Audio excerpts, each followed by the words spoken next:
অভিষেক বন্দ্যোপাধ্যায়ের নির্দেশের পরেই তৃণমূল কংগ্রেসে ফিরলেন জয়ন্ত মিত্র। 2021 সালে বিজেপিতে যোগ দিয়েছিলেন জঙ্গলমহলের তৃণমূল কংগ্রেসের নেতা জয়ন্ত মিত্র। শুক্রবার বৈঠকে অভিষেক বন্দ্যোপাধ্যায় জয়ন্ত মিত্রকে তৃণমূলে ফেরানোর নির্দেশ দেওয়া হয়। সেই নির্দেশ মেনেই বাঁকুড়ার তালডাংরা তৃণমূল কার্যালয়ে জেলা তৃণমূল নেতৃত্বের হাত ধরে তৃণমূল কংগ্রেসে ফিরে এলেন জয়ন্ত। যদিও জয়ন্ত মিত্রর বিজেপি থেকে তৃণমূলে যোগদানকে গুরুত্ব দিতে চায়নি স্থানীয় বিজেপি নেতৃত্ব, তবে জয়ন্ত মিত্র তৃণমূল কংগ্রেসে ফেরাকে গুরুত্ব দিচ্ছে তৃণমূল কংগ্রেস। অভিষেক বন্দ্যোপাধ্যায়ের নির্দেশের পরেই তাকে ফিরিয়ে নিয়েছে জেলা তৃণমূল নেতৃত্ব।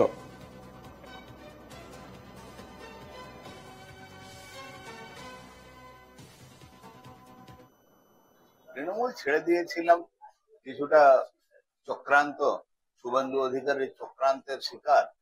আমি বরাবরই অভিষেক ব্যানার্জির লোক ছিলাম। একটা কালো দাগ দেওয়ার জন্য ও কিছু এজেন্ট ছেড়ে আমাকে এইরকম ইয়ের মধ্যে ফেলেছিল। নিজের বাড়িতে নিজে ফিরে এলে যেমন আনন্দ লাগে সেরকমই হয়। আপনি একটা বিদেশে পড়তে গেছেন মেডিকেল ইঞ্জিনিয়ারিং যে কোনো মাস্টার ডিগ্রি সাবজেক্টের উপরে, ফিরে এলে যেমন লাগবে বাড়িতে। খালি কি 10,000 ভোটে জয় দিয়ে দেখাবো, নাহলে আর আপনাদের কাছে মুখ দেখাবো।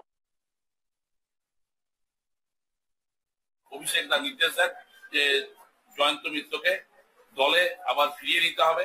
সেই মোতাবেক জয়ন্তদাকে আমি ফোন করি এবং জয়ন্তদা উপস্থিত হয় এবং তাকে পুনরায় আবার দলে আমরা ফিরিয়ে নিই। আমাদের সাথে আবার জয়ন্তদা জঙ্গলমহলে কাজ করবে এবং দলকে আরো শক্তিশালী করব। সেই জন্য আমরা সবাই মিলে একসাথে দলটা করব এবং সবাই মিলে আমরা দলকে এগিয়ে নিয়ে যাবো, এটা আমাদের প্রতিজ্ঞাবদ্ধ। আমরা